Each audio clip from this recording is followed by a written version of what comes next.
Hello, everyone. My name is Holly Choi. I'm the president and CEO of Ott.X.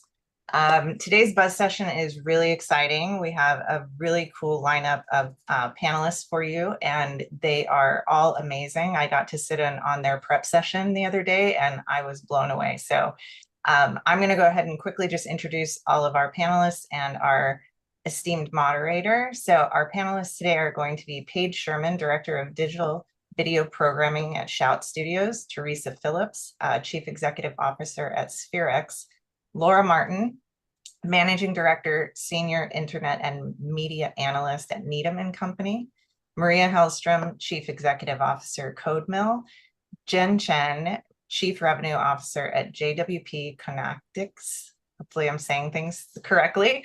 And yes. Our esteemed moderator, thank you, Jen. Our moderator is Charlene Polite Corley, who is the VP of Diverse Insights and Partnerships at Nielsen. Welcome, ladies. Hey, Holly, thank you so much for the introduction. Absolutely. I'm going to go ahead and turn it over to Charlene because I know you guys have a ton to share. So I'm going to just hand it off to you. Fabulous.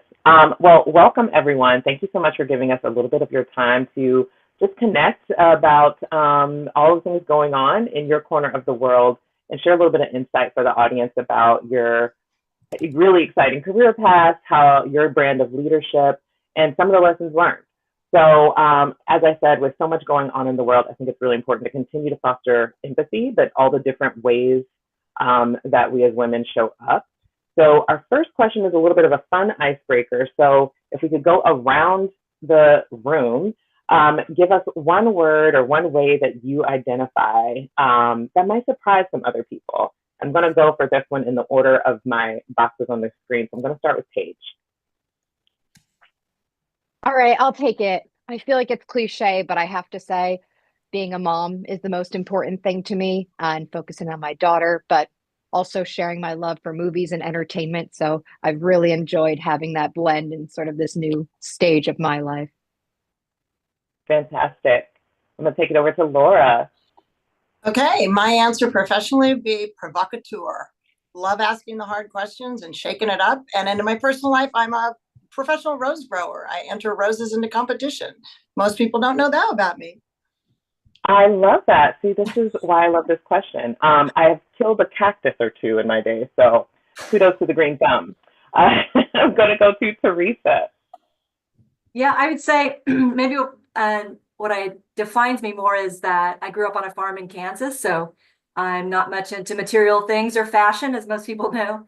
And then also I'm a veteran of the Army. I was served for 7 years, of which I'm very proud. Again, thank you for your service. That's amazing. And from one girl who grew up on a dirt road to another, look at us now. I'll take it to Maria. Hi, thank you. Yes, well, I think I identify as a workout instructor.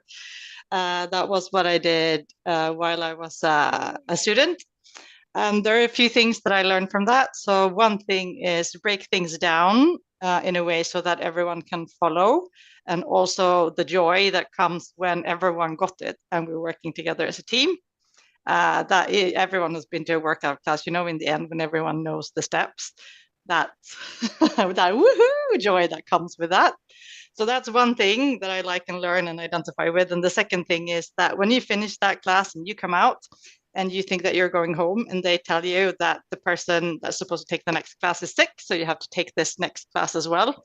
So I always save something for the next, because you never, ever know what's going to happen next. So yes, that's 100% workout instructor. And people that's worked with me, they go, I didn't understand why you mentioned that in the interview, but after half a year, they go, I so understand. So that's how I identify. That is great advice. Always leave something in the tank. That's a timely word. So Jen, bring us home.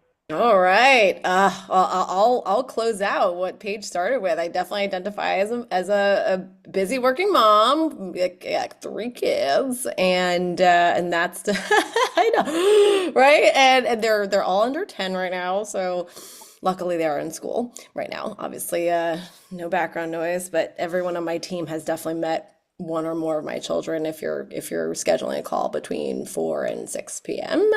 And a fun, I guess, like a fun identification. I am a foodie. I love trying all sorts of new things, strange things that can be for another time. I've tried some very intriguing intellectual delicacies. Sorry, Ooh. international delicacies. Okay, well, we know who to go to for restaurant recommendations. I hear you loud and clear on the busy working mom life, especially post-pandemic. It's multitasking, spinning plates all the time. But I also personally would identify as an artist. So that's not something that shows up on my screen during the virtual workday. But definitely, to Maria's point, is something I pull from when I'm looking to find a solution where there appears to be none. It's my creative brain, it's my artist brain that shows up and makes sense. So I'm big on vision and trying to, see that idea and then bringing other folks along. But that all comes from my art experience. So thank you so much for having a little bit of fun to get us started. So hopefully you all enjoyed that exercise. And now that we know a little bit extra about each other, I'd also want to just kind of dive in. Again, it's Women's History Month. We're acknowledging that, a couple decades ago, you couldn't have a credit card, and now you are managing P&Ls and giving it analysis and doing all of these great things. So yay, progress. But I'm curious, kind of how you got to now. What's been some of the key things in your journey that contribute to where you are today? So the question is, what's one of the most beneficial bets you've made on yourself to fuel your own personal career leadership journey? We can start with Teresa, and then we'll go to Jen. And of course, ladies, feel free to chime in there. Sure. Yeah. So as I said, I was in the service when I was very young. And so that kind of gave me a lot of tools in getting out. And it's carried over the last number of years, just in my professional life and personal life, actually. So some of those things I learned early were to manage up, down, and sideways. Right. So, a lot of people think they just manage a team or manage their boss. But really, if you think about in today's age where there might be layoffs, it really isn't your boss that gets to choose who they lay off, because they're, HR and others think that a boss is going to be emotionally attached or choose favorites. So usually those decisions come higher than your boss. So you kind of got to look up a couple of levels and stay connected.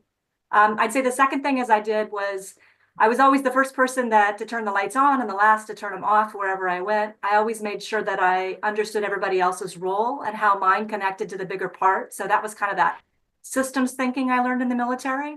But it's so important that you can be there for your peers and, you can develop those relationships of trust. And then going along with that is obviously the continuous self-improvement. And I think that's what people would say about me, is I'm always pushing. But then as you transition from a career, I think from a leader, in my career and then on to a leader, is self-awareness I believe is the most important thing.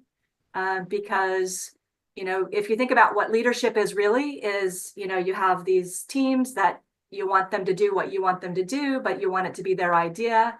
And so you want, for intrinsic motivation and whatnot. So I kind of follow the leadership school of inform, inspire,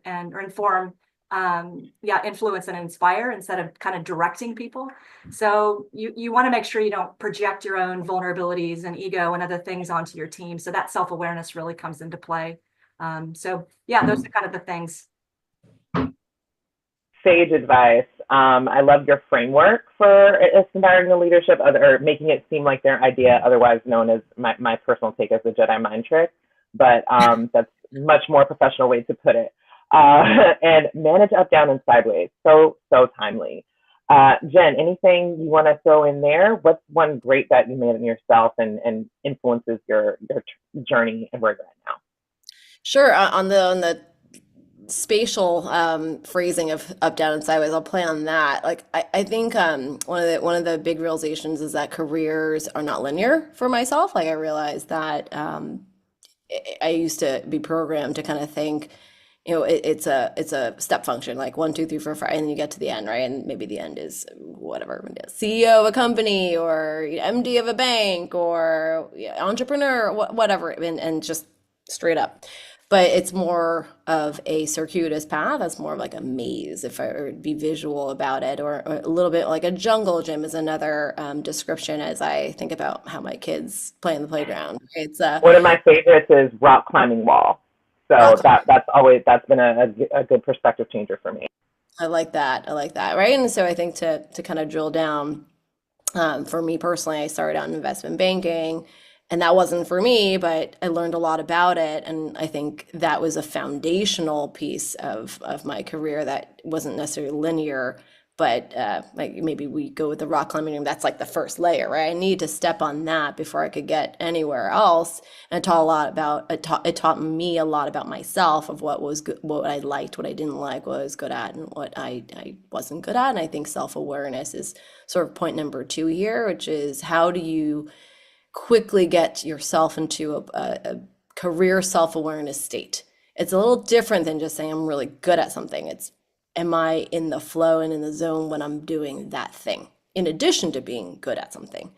And so I think those are 2 things. And then the last one is really about like mentorship and sponsorship and differences between the two. And you don't have to necessarily even formalize like who's your, will you be my mentor? Is sort of like a catchy and kitschy, like,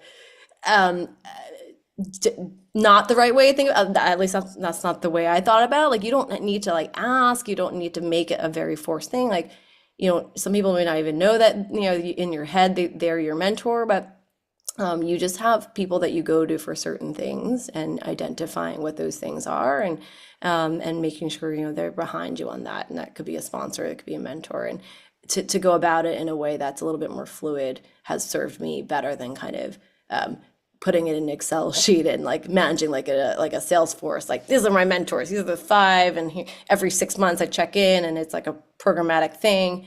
It doesn't have to be. Absolutely. And here's my 5-year plan that's like very rigid. Easy way to be disappointed there. So, because stuff happens. And so you got to be able to adapt. Anybody else have anything to contribute on that one? Can Yes, I? ma'am, Maria. Yes. Absolutely. Jump right in. Yes. So, like, I live in Sweden, but I have a tendency to love work abroad. I worked in France and Poland and Greece and the US as well, in different at different times in my both studies and career.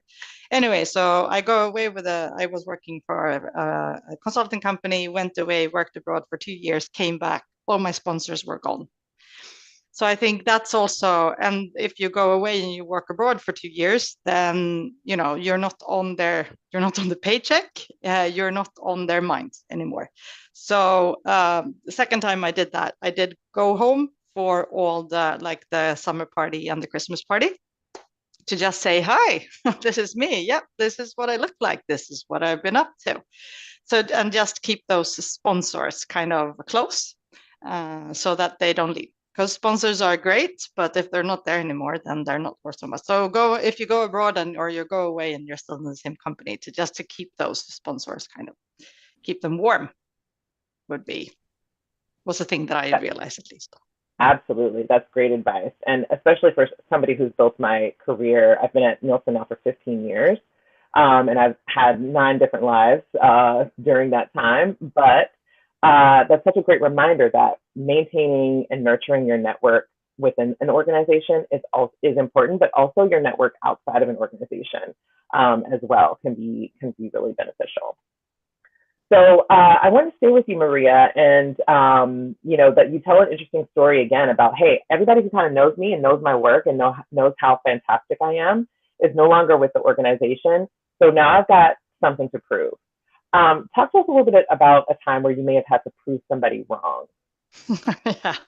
So when we were warming up here the last time, I think we have different ways of telling someone that they're wrong. I think Laura is potentially more direct, and I am potentially maybe working around it, but still getting to the goal. So again, I was working for this Swedish company. We acquired a company in the US.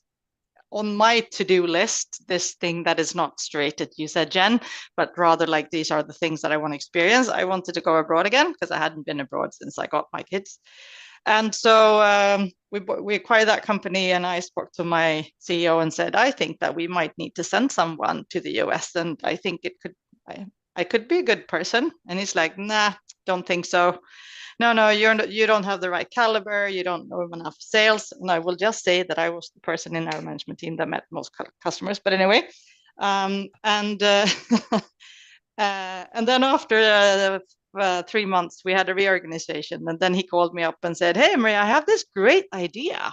I think that it would be perfect if you moved to the States. And I'm like, that's an interesting idea. Let me think about that a little while. So I think sometimes just planting an idea can be one way to get people to turn around and make them their own. I'd be happy to hear how Laura would be handling the same kind of situation. Yeah, Laura, jump in.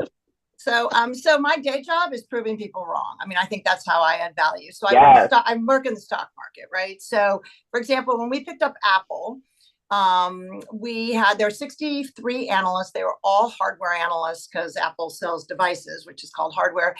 And we came into it and said, this isn't a hardware company. This is a film company with a franchise of films. And we equated and what happened is if they had a hit iPhone, the stock would go up. And the next year, if they had a, suboptimal iPhone, the stock would go down. And we're like, this is Harry Potter. This is 8 Harry Potter films. And there's a built-in universe that gives you a base, which is why people do franchise films, right?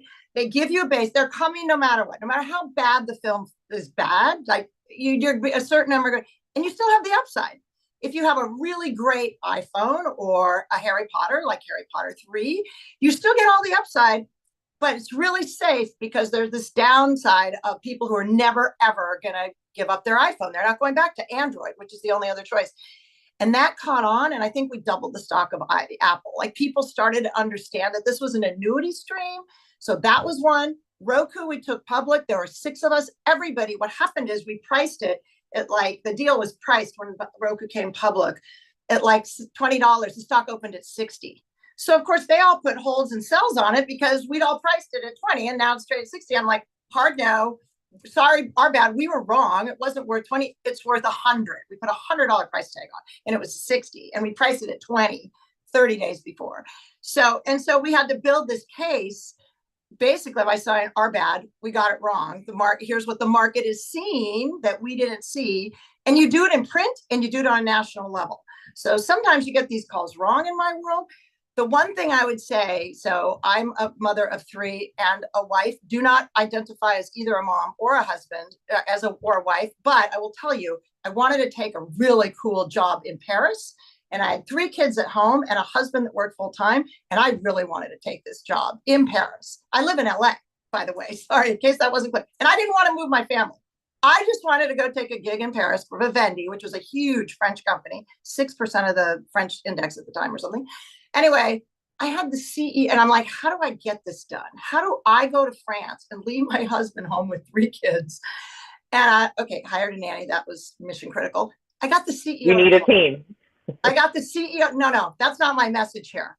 My message here is I got the CEO of this public company say, if you really want me, which is what your words are, you're going to pay me a fortune because I was always believing in getting paid for my work.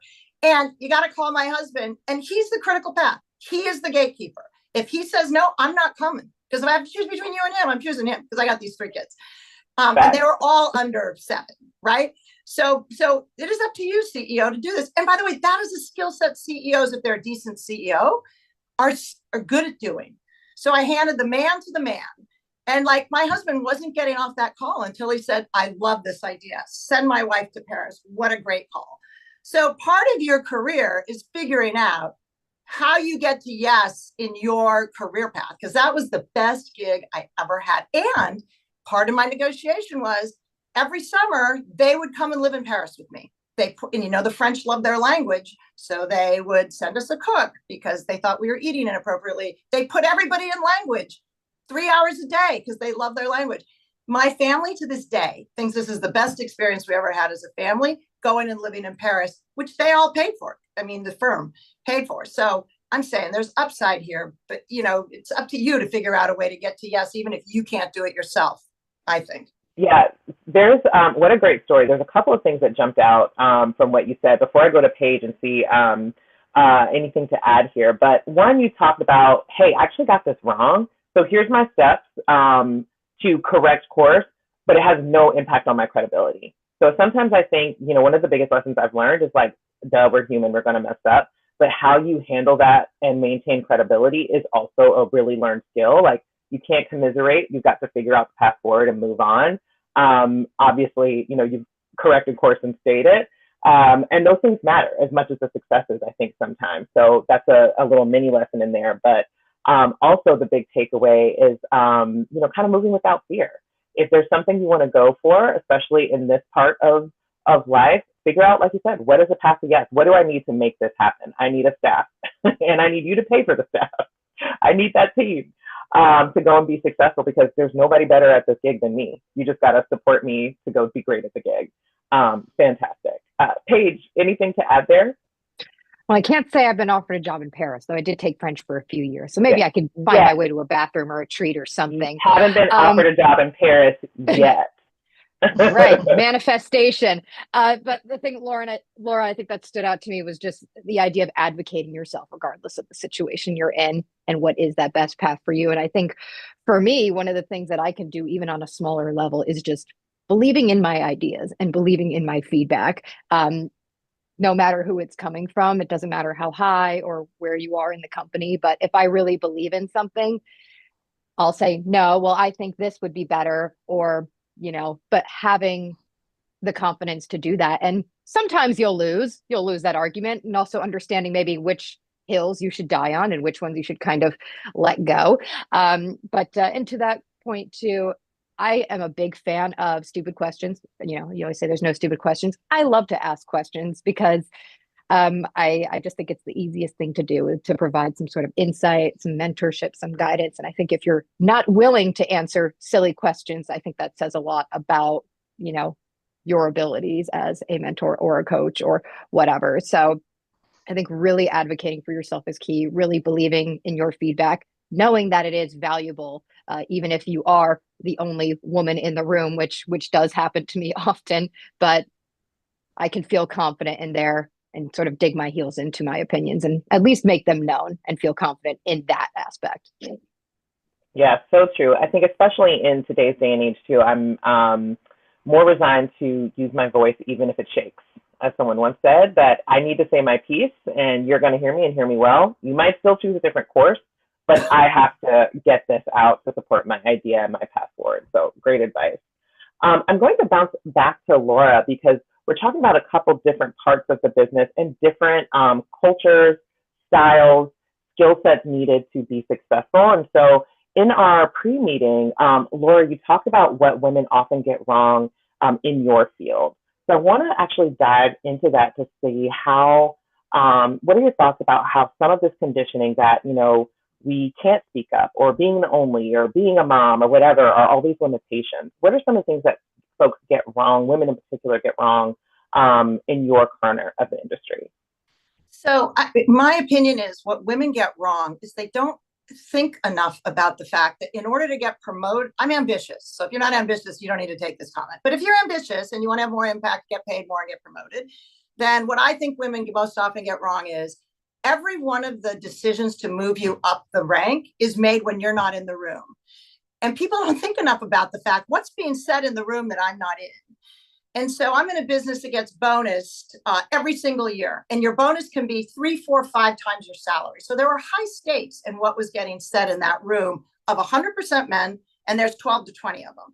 So what I decided very early on is I wanted to proactively manage what people were saying in that room on the positive side, so that the negatives, of which there are always in my business, were diffuse and not unanimous, but that the positives, everybody agreed.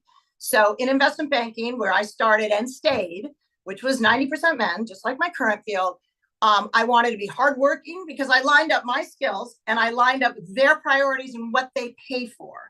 And hardworking absolutely gets paid for. The implication was at midnight, if somebody gave me something that was due at 5 in the morning, my verbiage was happy to do it. Don't mind the extra work. Love being on the team. Right? Hear that? extra work. You're self-identifying, because if you're actually building a brand, it must come out of your mouth, and you must die on that hill. So hardworking was really big with these people. My emergent was smart, because they care about smart, but you can't actually be smart, but you can sound smart. So thinking if they value that, and I didn't have that first, even I came out of Harvard Business School and I wasn't smart enough. I figured, how do I sound smarter? And part of that is building on this, figuring out who's smart and building on that comment. So you're tied to Bill's smart comment or Jeff's smart comment. So that was actually a really clever, I'm like, what are these skills? Like men, being a man was valued, couldn't do that. But there are things that are valued you can do. And then my brand, like then I change, every time I change jobs, this job I've been in 14 years, I'm an equity analyst. You know what my brand is? Responsiveness. I will answer my cell phone 2 in the morning, 4 in the morning. I will always take your call. Not valued in investment banking. And the stuff that was valued, not valued here. And curiosity. Like nobody can say, well, Laura, I think you're wrong right now about Facebook. I'm like, tell me why. Like curiosity is my other brand here, and an expert. I have to be an expert, right, on my stocks. So I would say, thinking through what you want unanimous consent on in that room that you're not in, so that everybody, when one of your supporters has a positive, everybody nods their head. And when the people that don't like you talk, everybody's like, well, I don't know her well enough to know. Right. That's don't know her. Don't know her, not sure. So I would just manage your brand, stand for your brand and fight for your brand and verbalize your brand. Yeah, and I think what you're talking about here is a level of intention, because like you said, as you hopscotch to build your career across different industries or roles or whatever, like you said, you chose to change your brand at every one of those functions, but at your core, like you said, the expertise and stuff is still there. I think also what you mentioned too is, how do you manage those sponsors who are in the room making the decisions? And I think that kind of goes back to Teresa and Jen, what you were talking about with the sponsors in the room and how you influence them. I wonder if you have a word here, contributing here, around, what folks might be getting wrong about how to be successful where you're at. Yeah, and I mean, for starters, I would have never made it in Laura's environment. A lot of people here started in my environment are like, get me out of here. So Yeah. I totally hear you. Yeah, because it's just, aggressive, assertive, direct, I mean, all of that. And so kind of my way of doing it and learning, again, kind of goes back to the military with systems thinking, that we need everybody. And so you have to figure out how to organize and mobilize and get what you want to get done. So a lot of indirect. But yeah, I mean, definitely. And I never was one to build a brand per se. I always believed more in servant leadership and holding people up. And, there's a Chinese proverb that is, that the why is an ocean so powerful because it's the lowest form of water and everything else flows into it. So I've kind of over time, not really mastered, but put a lot of energy into understanding where I am in the room and, with everybody else. But it was more focused on what I needed to do, how I could observe myself in interactions to be able to help people achieve their own goals. And I think maybe that was because I was always a leader pretty early on. And so then I was responsible for everybody else. But no, a lot of admiration for people like Laura and being able to have that energy. And there are people in my career I've worked with that come from HBS as well as come from that environment. And it's a style that I have learned to not shy away from, because earlier in my career, I didn't know what to do with that energy. And I felt very, attacked by it or very vulnerable by it. And then I learned, it's not about me. And so I've learned how to deal with that and those work with it. But usually people outside of that environment self-implode because they don't know how to slow down. I'm not saying Laura, I've known you for a long time and you're not like that. But a lot of times they only know one speed. And so it's, it's on or off, and they don't know how situations and how to manage through situations and different energy and different things. And so I guess my style is always just kind of more centered, grounded. I like to sit at the top of the pendulum and watch things go back. I know that's right. And so I'm still and I can see everything. And then I'm kind of, yeah. But I'm going to push back on you, Teresa, and say you just described your personal brand. You're a servant leader who's observant, who invests in people, who is calm, cool, collected, who's all about achieving the mission and bringing others along. Perfect. You can thank me later. Write that up. great. And so I think what is so wonderful, I love how you're talking about like, you know, being maybe not as sure in your career path and not knowing how to deal with a different energy or different management style. The beauty of diversity is like there's a role for all of those. There might be a client that needs the, you know, calm hand of Teresa, or a client that needs the pressure point and the expertise and the let's go. So how you build your bench or how you build your team of leaders, you need all of those different strengths and skills so that you can be the most effective with however, you know, your client or goal potentially can be achieved. So yeah, I think that's great that there's a place for all of it. And just going back to, again, the conditioning of women, at least here in the US, and being like, you know, there's one way to be, and there's really not. And so we're allowed to kind of explore our skills and our energy and bring that all to the table. So anybody else have a comment there before we jump to the next thing? I'll just go for say, whatever industry, and now we're in the M&E industry, whatever industry, always talk to clients. I think that's always like you all. If you sit in the management team or your team or whatever it is and try to figure out what people think, then you're lost. And either you go out there and you have an opinion about like, I think this is where the industry is heading, and then people can say, I agree, or they say, I don't agree, and then at least you have a conversation, and you can have a conversation about it. So just going out, meeting customers, talking to them about what's going on, I think that's it's the best way to make sure that you get in the room and you're part of that, whatever conversation it is about your career. If you know what the customer wants, then you're the king. Excellent. I will squeeze in one little thing because I know this is a spectrum that a lot of women and men, but like let's just focus on sort of our personal experience, like the spectrum of how do I become fluid and adaptable so that I think Laura, you mentioned a couple of examples like, well, men are successful, so I need to be like a man, and like that's how I'm going to get to the next step because that's the environment, that's what it takes to thrive. So I need to be like someone else to then get that step ahead or whatever, right? Not stick out in a negative way. Then you shift maybe later in your career, like to exactly what you said, Maria, like, I don't really care about what you think because I have my own opinion and like I'm confident in that, and I don't need to be adaptable. I need to be collaborative. I don't need to fit into a mold to then get to the next step. And that's really challenging. I think there's a lot of gray in there between one side of the spectrum and the other. And at what point in your career can you flip or not, or what circumstances, what situations you are in to flip from one gear to the other? Because I don't think it's one or the other. I don't think you can be fully one and you can't really be fully the other.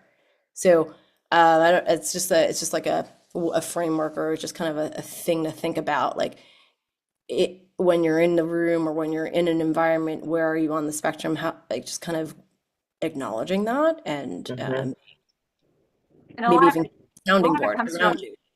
Yeah, company culture too, right? It's really defined by the culture and the ecosystem that you're in. Like in Laura's situation, being on Wall Street, there's like that's the way it is, right? You couldn't have my style and succeed. So it depends on your culture, the culture of where you are.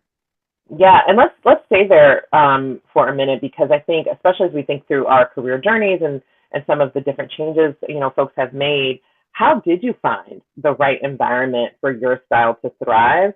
And let me make that a two-part. How did you figure out what your style was? Like, man, I really feel lit up, you know, enjoying this. I'm in my flow state. This is where I want to be. And then what was your path to like to finding that environment or that company culture? And Jen, Paige, Maria, Laura, Teresa, where do we want to start? I Jen, let me can. take it back. Yeah, Paige. Oh, go for it. Oh, Please, it doesn't go ahead. I think for me, I was very lucky that when I started out at Shout, I mean, I was kind of just hanging on, temping out until they brought me in. But the culture here was so creative. I mean, everybody here, we don't like to say like we're all nerds, but we use it like lovingly because we are absolutely obsessed with like movies, TV. Like we have all of these collections. Like this is totally our bag. And I think what also, you know, had kind of set things in terms of culture. So for me, I also look a bit different. And yes, I'm a woman. Most people probably wouldn't know I'm pretty heavily tattooed, which I think subconsciously cover up because there can be a certain stigma or a certain perspective just about my performance or things like that. So I felt very, like totally in the fold with the culture here because I do have a lot of movie related tattoos or things like that where people like we really gravitate towards each other because of that common ground, and everything else is kind of secondary. We're all here for a common goal to really raise up. These titles are awesome. The world should know about them. We all have that same passion, that same goal. So maybe that's why I've been here over 9 years because I really feel so enveloped in the culture and the people who are a part of it and really building it and continue to build it on this day. So very grateful that I've been in that kind of environment that really supports creativity and just your own personality. I love to infuse my own personality into what we do, whether it's like silly programming stunts. I had pitched the 24 hours every Black Friday. We do 24 hours of Chopping Mall, which is like a culty B movie. It's awesome. They filmed it like in the Galleria and all that stuff.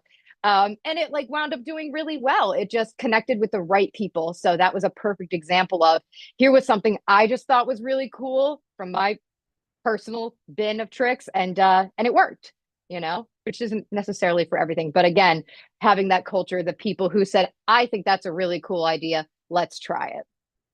Love that. Okay, so now we got a spitfire. And what's your favorite TV or film tattoo that you have? You don't have to show us, but what's about? I think I have a Pennywise tattoo from the original miniseries from the 90s. So I have like a whole, movie, but it's not like all horror, but it's probably my favorite just because I think that's what like kickstarted my love for horror specifically. I really love horror movies. I love a little bit of everything, but okay. By contrast, I'm a scaredy cat. I can't do it, but love that for you. Right. Well, and it's got such cool special effects. There's so much about it that for me, it like painted a whole world for me and like opened up my mind, but I could spend hours talking about that. That's fantastic. All right. Who else? How did you find your peak environment? I'll go on this one. I remember, going back to what I shared earlier, like starting out in banking, and there were aspects of it that I really thought, I wouldn't have gone into it if I didn't like it. There were aspects of it that attracted me, right? The competition, a little bit of the intensity, like the boot camp mentality. It's like, you gotta get on board and like grind and you're paid for your hard work, right? Like meritocracy, a little bit meritocracy. There's some non-meritocracy stuff too, but like there's some things that you're attracted to. But then what I think there's sort of like the outer layer and the inner layer is how I think about it. The outer layer is what I can see externally, and then that can often draw you to a job, whether it's the pay, it's the the industry, the things that are like very objectively true. And then there's the inner layer of what your personal experience is, and that's truly in inner layer because only you feel those feelings. And so when I think the question's about like when do you realize like you're a good fit or a not good fit, and I think culture can often be too vague of a term.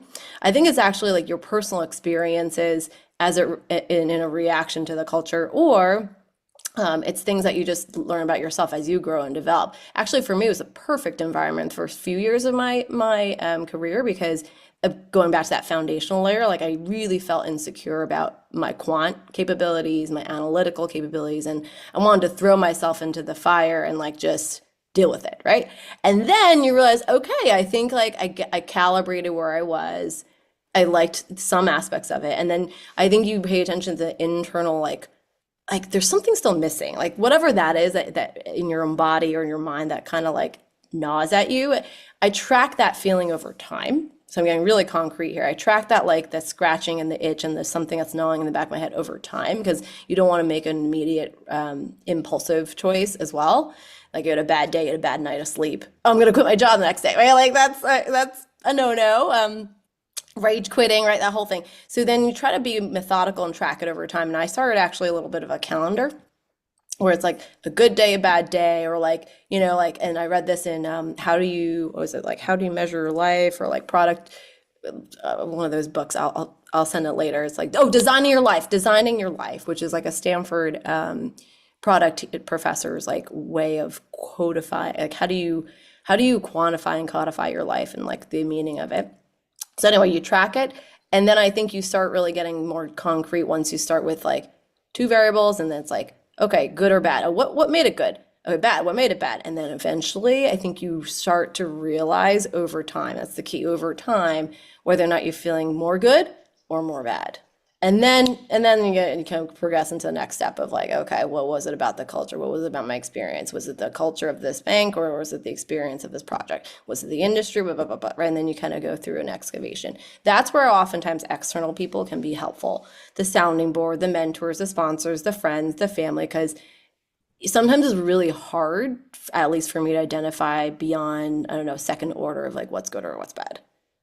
Like, what other questions should I be thinking about? How do I cut this even more to then come to a conclusion about is the job is, or what's the glaring omission that I'm not calculating or solving for? Like, hey, did you consider this? So that's where like the personal board of directors becomes really handy of like, oh, you didn't think about this out here in the wild that you didn't consider. and don't get stuck. I think that was something I know you liked what I said before, like just tracking it over time also allows you to see if you're stuck. Don't get stuck in the concrete. Like if the concrete is going to dry up soon, you want to know how long it's been, right? And you want to know if it's going to keep you there and like in a not good spot. So you do need to introduce the element of time into it. So true. And I think one of the big takeaways from what you said there is that seasons change. And so your peak environment might change. You know, what you needed in year 1 of your career versus, you know, the, offer to go to Paris. Those are 2 different peak environments. And so you might, that evolution is to be expected. And so it's okay to make those pivots and to work through those personal challenges. So, and really appreciate the framework of, keep track, like, don't just make these rash decisions in a vacuum without a little bit of data to back it up. But I want to actually stay in that challenge theme for a minute, because I don't know about you, but there's a lot going on. Both in our industry, in our companies, in our governments, and all of the things. So let's pivot a little bit to talk about leading in times of transition and really significant change. What's one big business challenge that you're working through today, and how are you navigating that? And I'm going to go back to Teresa and Maria to start. Sure, Maria, go ahead. Okay. So I think AI is the thing, right? Of course. And we've been thinking a lot about how do we do that. So I think that's one of the biggest changes for us right now. How do we embrace it? Both like support customers. There's been a lot of POCs going on. What is it? What is that? And some of them are that I thought this thing about monetizing archives. I thought that would be the thing. I thought that would really hit the market. It's not. For some reason, that one is not taking off, and I haven't really figured out why. But we did some POCs around that, and well, that didn't take off. So anyway, we've gathered our salespeople, our product people, some solution architects, and some of our implementation consultants to talk about what do we see, what do we think are the benefits. So for that, I just use as much as you have within the company, not just like the product people sitting going to a conference, sitting in the corner, thinking something out. Use everyone. So we've been doing that, and now we're validating that with customers, and that's getting really good responses. So I think that's part of it.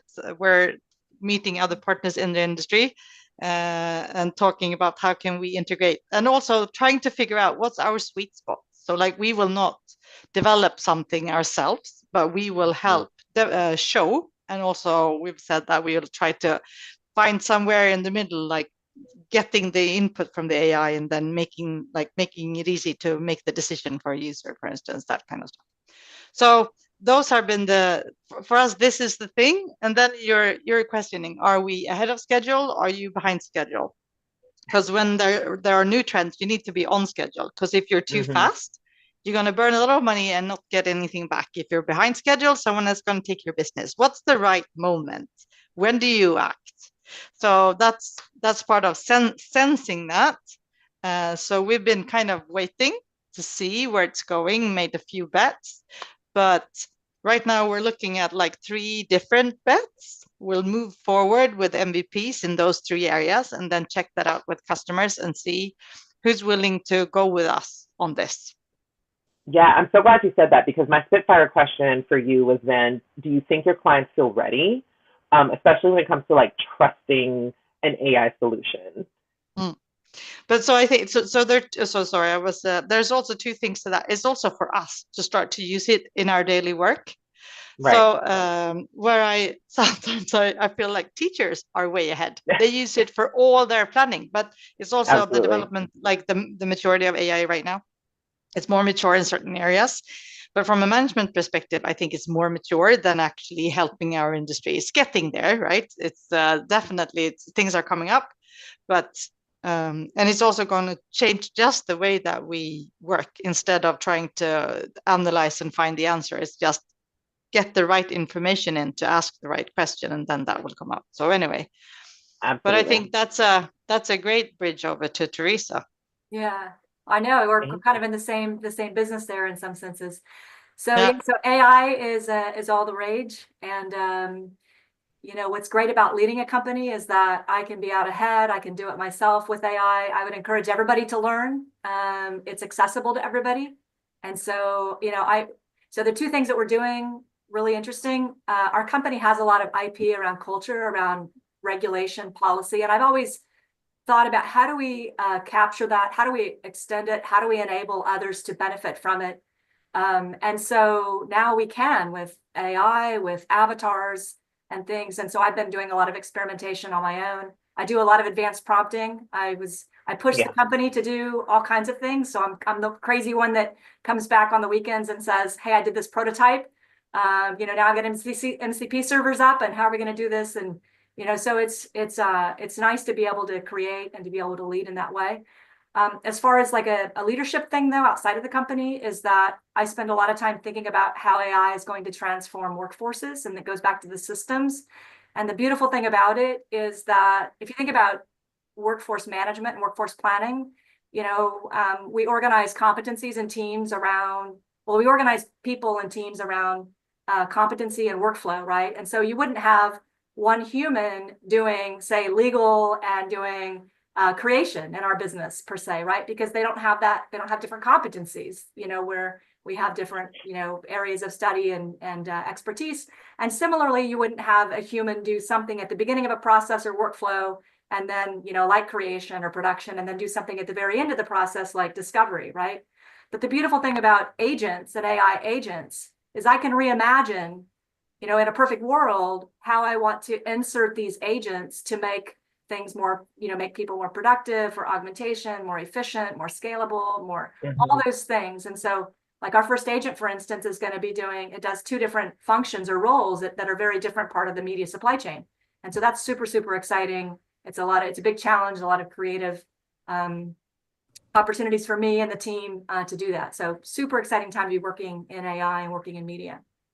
Yeah, great advice, especially from everybody who maybe is identifies with a historically excluded group, who normally doesn't have a seat at the table of development of things like this. I think that is one of the most interesting opportunities with generative AI right now, because we can go in and kick the tires on it and figure out the limits of it, or where it might have bias. Or I read a great article this morning around somebody was trying to get the AI chatbots to fill out their bracket for March Madness. So not sure if there's any basketball fans in the house, but they were like, they can give you analysis of matchups based on all the data that's out there, right?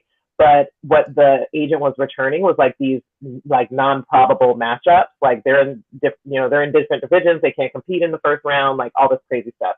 So it's really interesting time of experimentation. So PSA for anybody tuning in. Anybody else tough challenge that you are working through before we move on to the final questions? Alrighty. Well, we're going to pivot once again and talk a little bit about the balancing act. And we've already touched on it a little bit, just in the different identifiers that might surprise folks, different different challenges or opportunities we've taken advantage of in our career. I'm curious how a particular role that you have outside of work impacts how you show up in your career today. And I will start, I'm going to go back to Maria for this one, who had a great answer. Yeah. So in the previous question about like what's your environment and how do you want to work? So I've been in consulting and then in the telco and media industry for like almost all my life, and then in product companies lately. But I have this weakness for like working with NGOs and stuff. But the thing is that I cannot change. They go, oh, do you know people in the politics? And I don't, so I'm not changing. So instead, I'm using what I've learned from this career to actually go into boards of NGOs and making that connection, and also looking at like, what's your strategy, where you want to go, how can you get more money into the organization? So, and it actually goes both ways, because then I was part of one NGO, and then for one previous job, they're like, we like the fact that you've been working with a little different people that are interested in different topics. So, and try to convey them, especially people putting in their own spare time, convey them to go in the same direction. So take that input and take that back to work. So going back and forth, I think that has been really really valuable. And then my aerobic instructor mentality works anywhere. Absolutely. Anybody else, role outside of work or your current life stage, how's that impacting how you show up at work? I can jump in because one of my jokes was that ever since becoming a mom, one thing I now pay attention to, one thing I at least brought back to programming was, man, I really got to move through these commercial breaks quicker. And notice when I have like kids TV on, I'm like, oh my God, how long is their ad break? We really I should take a few notes here that it's whatever I'm doing, I got to think about if I'm programming to like a 3-year-old. I want to keep people on the channel. I want to keep the attention. What are some better ways I can do that? Absolutely. So I will say, right, one of those things I've taken in from becoming a mom in terms of that. But I will also say one thing, again, I'd like to say forever, but since having my daughter, I think it has kind of pushed me to put myself more out there because, I look in this room and I see some of these amazing titles, VPs and CEOs, things like that, where, I could be there someday. My daughter can be there someday. Showing up makes a difference. If you have the chance to, do you want to participate into what an OTT is always great about this? I've hosted webinars and I've kind of stepped outside of my comfort zone in that sense, which always makes me uncomfortable. And I think they say you're supposed to get comfortable with the uncomfortable, and that means you're growing. So I will also leave one piece of advice because, again, I want my daughter to see you can go out there and be that voice in the room. So when those opportunities come up, take them. I mean, don't be afraid. I feel like it's very nerve-wracking, but it's a really good stepping stone and a really good learning experience to just put yourself out there, say yes, and try something new.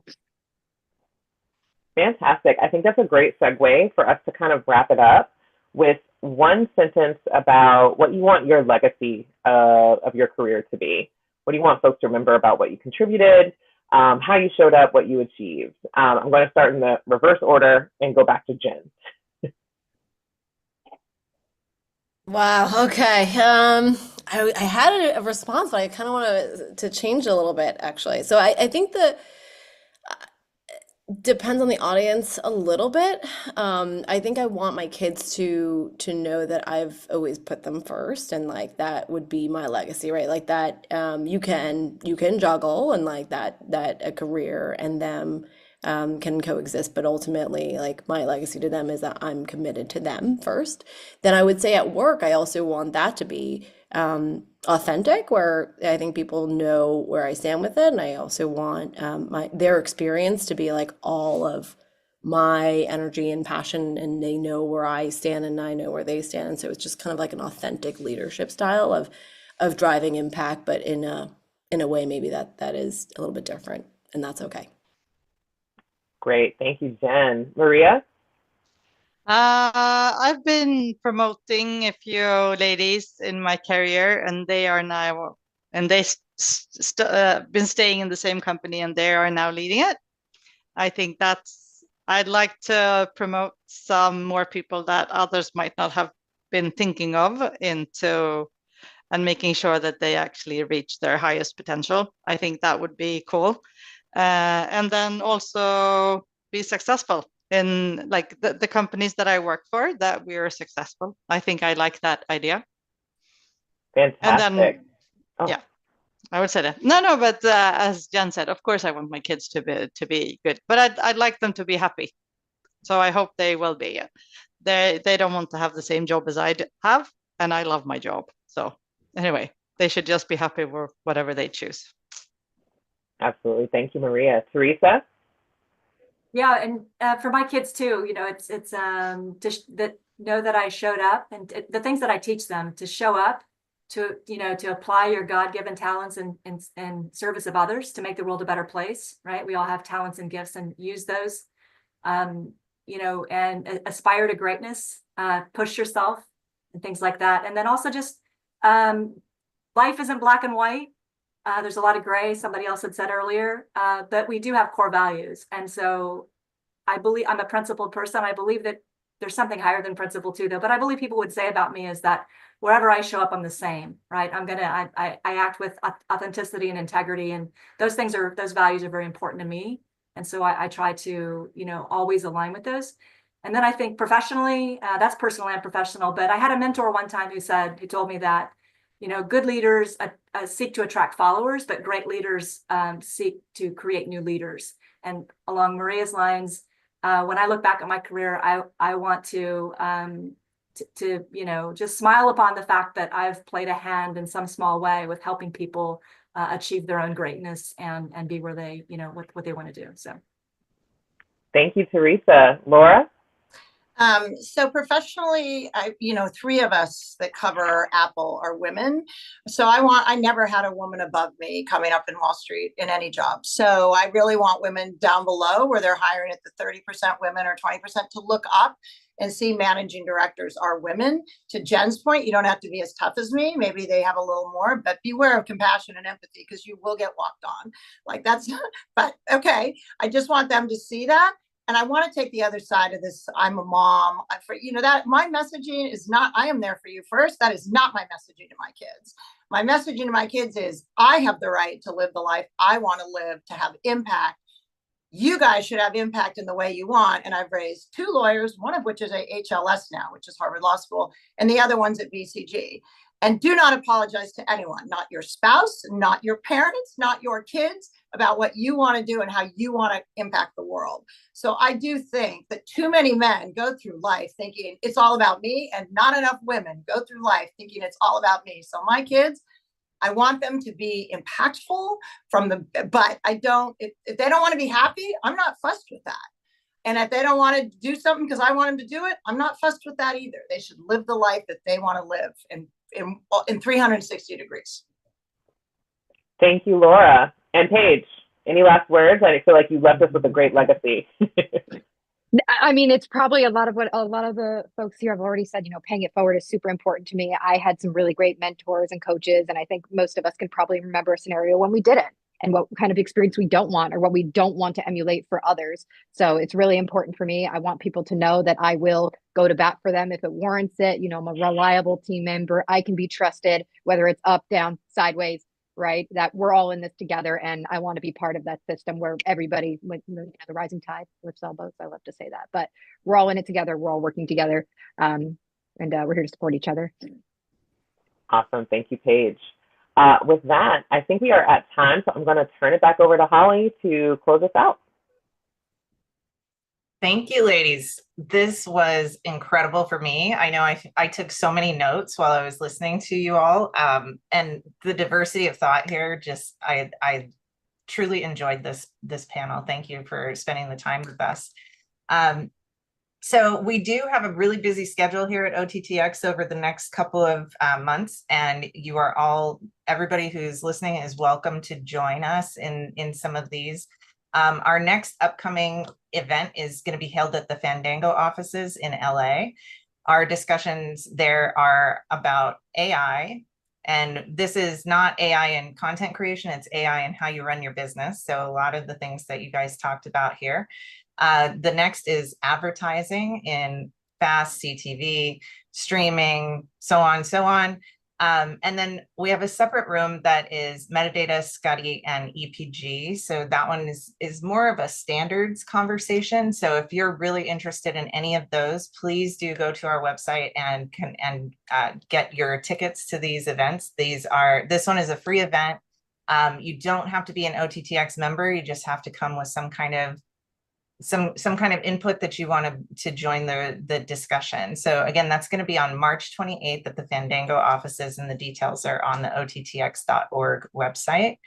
Additionally, we are gearing up for NAB. So if everybody is going to, if you are going to NAB, please let us know. We are definitely taking meetings as we do during NAB, but also we are hosting our networking breakfast at the Sterling Club in Las Vegas. So please, again, if you're interested in joining us for that, you can also register for that on our website, and one of us will reach out to you to get all the details from you. Hopefully everybody is available for one of these events, because I really do hope to get a lot of input. The roundtable discussions, especially, this is an ongoing conversation. We expect these to result in working groups where we are coming together to solve these problems for the industry. So OTTX is going to be, as we move forward, it's going to be about networking, learning, and doing the work of fixing the problems that are plaguing all of us in the industry. So again, thank you so much for joining us today, and I look forward to seeing everyone at upcoming events. Thank you. All right. Thank you. Thank you. Bye. Bye.